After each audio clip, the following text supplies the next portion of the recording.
welcome back to the Tech Talks Daily podcast. Today, I'm excited to get Ciaran Luttrell onto the podcast. He's Senior Director at SOC Operations EMEA at a company called eSentire. And eSentire is a managed detection and response provider with a European SOC team based in Cork in Ireland. And the team there covers security operations and incident responses for some pretty big names. And today, I've invited him on to talk about the challenges teams have in running SOC and around supporting customers with their security responses. So buckle up and hold on tight, because I'm going to beam your ears all the way to Cork in Ireland, where we'll take a deep dive into this topic in much more detail. Welcome to the show. Can you tell the listeners a little about who you are and what you do? Hi, Neil. Thanks so much for having me on the show. So my name is Ciaran Luttrell. I'm the Senior Director of Security Operations with eSentire. We're an MDR provider in the cybersecurity space. I'm originally from Cork in Ireland. That's where I'm coming to you from today. Awesome. If I was to take you back in time before eSentire, can you remember where your passion for tech came from, or the moment that put you on the path you're on today, or the moment where technology and cybersecurity collided for you? Or what I should say is, what's your origin story? Good question. Yeah, I suppose, Neil, I'm a child of the 80s. There wasn't a whole lot of tech back then. There certainly was no internet or smartphones and things, but there was plenty of technology in my house and on my street. So my dad actually worked in IT. He was an MIS manager with a mainframe manufacturer, if you can remember mainframes way back then. And also my next door neighbour, the father of the house there was actually the head of the computer science department in UCC, University College Cork. So there was plenty of tech in my childhood, and I was always interested in it. I just got interested in it from a young age. And that fostered through all the way through sort of, first and second level into college. I was always dabbling with early computers. They were terrible back then, but which did you have? Which computer did you have in the 80s? Yeah, the first one I had was a Mac Plus. It had no hard drive. I think it had less than a megabyte of RAM. It took about 5 minutes to load anything. But look, it got me interested, and things grew from there. I got to college, got into PCs and things, and got back to Macs now, So my dad had a very early laptop. It was honestly like a concrete block. It was as heavy as one. It had the tiniest little screen imaginable, even though it was a massive thing. So yeah, look, I was lucky. He allowed me to dabble with these things. I never broke anything in too bad a way anyway. So look, that's what got me started, Neil. Yeah, it's a good question.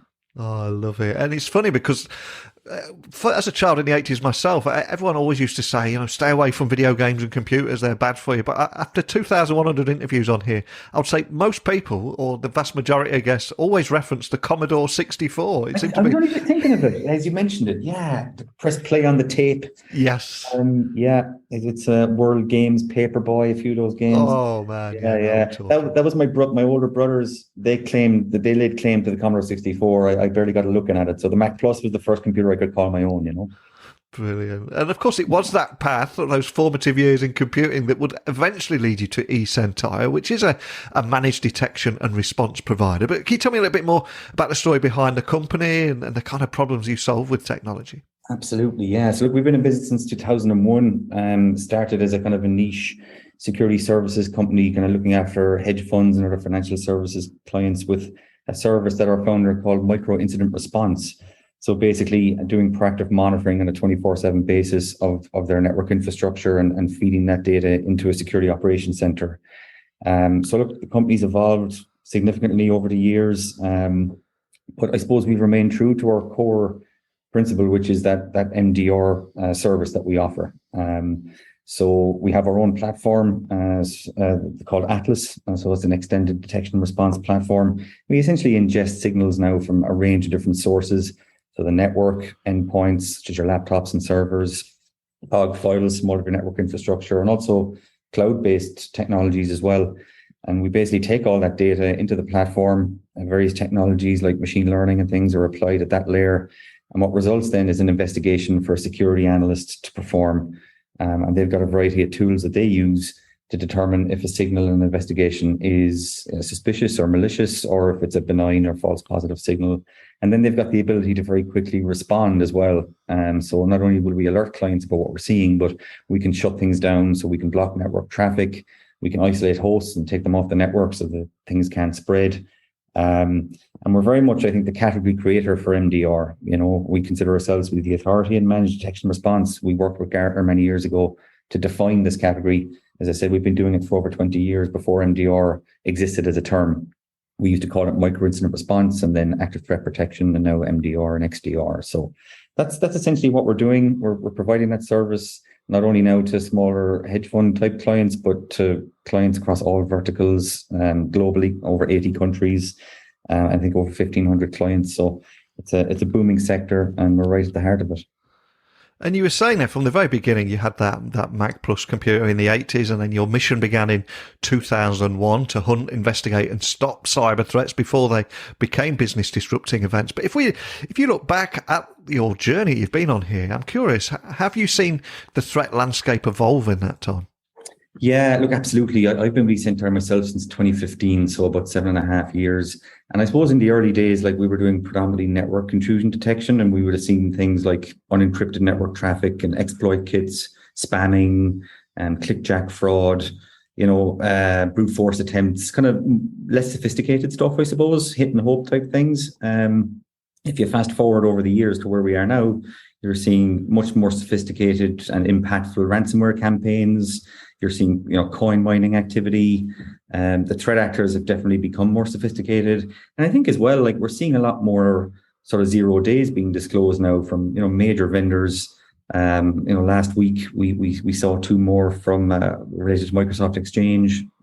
Obviously we've had major ones over the last number of years. Log4j was a huge one, SolarWinds, Okta. There's been a variety of them, and they just seem to be becoming more and more common. And they're a big concern for our clients when these things happen, And I'm curious, again, from the conversations you're having with your customers, are there any big trends that you're noticing right now, or what are the biggest concerns that many of your customers have? Are there any similarities there? Yeah, there are. I suppose we hear about ransomware all the time, and I think that still is top of mind for our clients in terms of their concerns. And ransomware has become more sophisticated as well. It's not just a case of business disruption from having your data encrypted and then having to do things, like restoring from backups and so on. It's now a case of there being double or even triple extortion there, where data is being exfiltrated and put on the dark web and sold. That's a concern for all of our clients, regardless of size. And then I suppose we work with clients of all sort of shapes and sizes across all different verticals, and they've got their own concerns, kind of keeping them up at night. Are they resilient? Are they capable of responding when things happen? Can they detect threats? And I suppose that's why they come to us for help with that, because it's a tough task.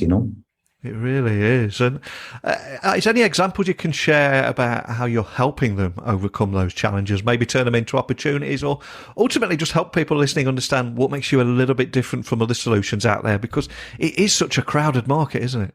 It definitely is. We've definitely seen a lot of other providers enter the market, and it's not their core business. They've added it as a new revenue stream. Maybe they're a hardware vendor or an MSSP or something, and they've got a few different strings to their bow, and MDR is another one. I suppose where we're different really is it's our core business. We're the authority in this space. We help define it. So some of the ways that we help our clients, we can get them up and running very quickly. We've got a very quick deployment time, so they can start realizing value from the service, within a matter of days or weeks, really, as opposed to months or more if they were to try and do this with other providers or try and do it themselves. And I suppose, like, at the core of it, we're taking the pain out of this complex area of continually monitoring and detecting threats on a 24/7 basis. There's a lot of technology out there. They can generate alerts and signals. It's being able to focus in on what matters, have the capacity to handle that volume of work that these technologies create. And then once you have the ability to detect and see what's going on, it's the ability then to respond to it. That's the R and MDR. So, I think we take the complexity out of that. As I say, we've been doing it for quite some time. We're very adept at it. And that's really how we help our clients, and that's why they're coming to us to get involved with them. And from the outside looking in, when I was doing a little bit of research on you, one of the things that stood out for me was the machine learning element. And I know it's a bit of a buzzword at the moment, and some companies out there are saying AI or machine learning without actually having any of that. So can you tell me a little bit more about the machine learning element there? Yeah, sure. I suppose there's probably two angles to it. So I mentioned our extended detection response platform. It's called Atlas. So machine learning is very much embedded within there. So we're getting a lot of signals sent from our vast customer base across all the different technologies that we use. And machine learning is in there to be able to sort of correlate that signal ingestion and filter it for us and allow us to scale. So, we're in a scale-up mode as an organization where we're adding a lot of new clients. And obviously, we need the ability to scale with that. We can't just continue to add additional SOC analysts and SOC locations. We have to rely and get help from the technology. So machine learning is certainly inherent within the platform itself. But the secondary element of it, I suppose, is with the ability to add our own detections. So a number of years ago, we created our own machine learning based detection, which is known as Blue Steel. Essentially, it allows us to do analysis to determine if different PowerShell activity that we see is malicious or not. And it's quite hard to do that. The PowerShell is a tool that's used by systems administrators to do legitimate work, but it's also unfortunately exploited by threat actors. It's called living off the land. And our Blue Steel detection is very high fidelity. It allows us to understand if PowerShell activity is legitimate or potentially malicious. So I suppose there's two elements to it there, Neil. Now, obviously, you've seen and heard so much in this space. You live and breathe it. But I'm curious, what keeps you up at night? And how do you keep your curiosity and open-mindedness alive to better resolve these kind of problems? Yeah, I suppose, look, if I'm honest, Neil, my 3-year-old probably keeps me up at night. At the moment, he's not sleeping too well. But I suppose from a work perspective, look, I've definitely had more sleepless nights in the earlier years of my journey with eSentire, where we were kind of getting established and getting the SOC up and running. And we had a smaller staff count. If somebody were to move on, it was a bigger problem for us and so on. Thankfully, like as the years have gone on, we've matured quite a bit. We've grown. We don't have those kind of challenges anymore. I definitely sleep a little bit better. I don't feel. I feel sorry, I suppose, for people who are at an earlier stage in that journey and starting a SOC nowadays. I think they'll have a lot of sleepless nights. What keeps me potentially, worried or sleepless these days? I think it's just the breadth of challenges that are there in this space, keeping pace with the threat actors. Our clients are worried. That translates to us making sure we're delivering a really top service to them all the time. We're responding quickly when they have questions. That's the challenge, I suppose.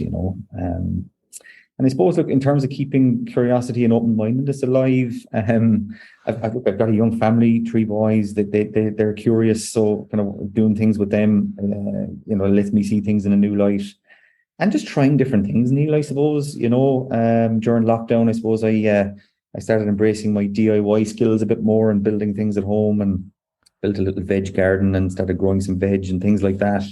Try to do plenty of travel, took up camping, bought a folding camper and a double kayak, all that kind of stuff, that keeps me going.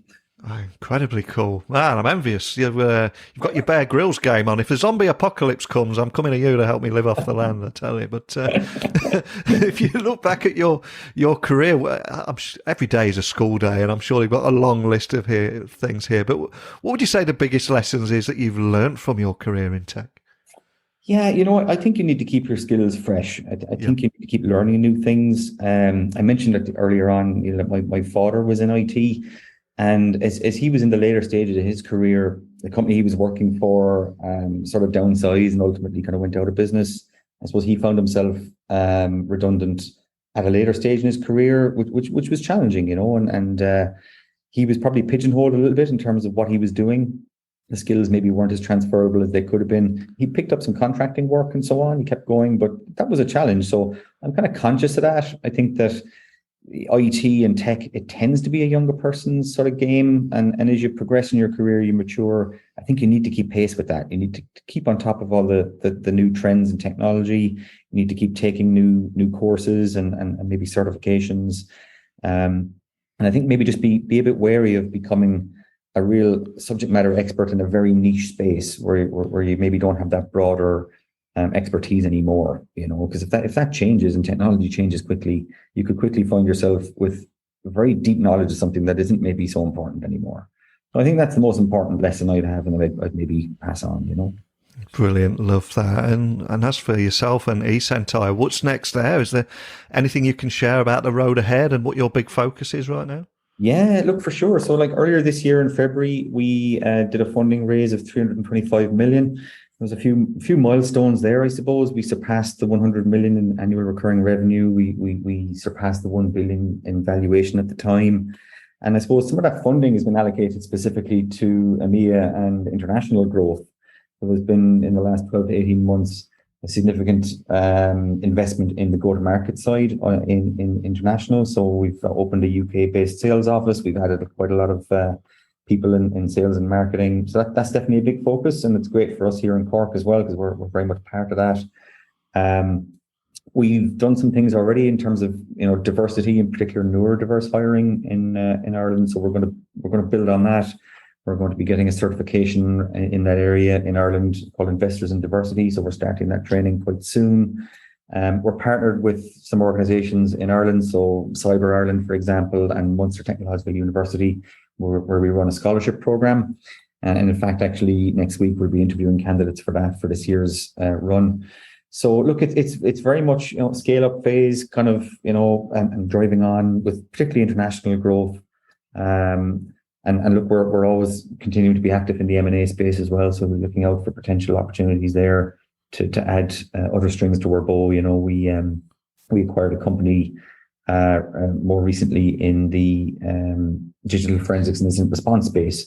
So that's a new sort of an additional value add that we're adding to our clients now if they're interested in that particular service.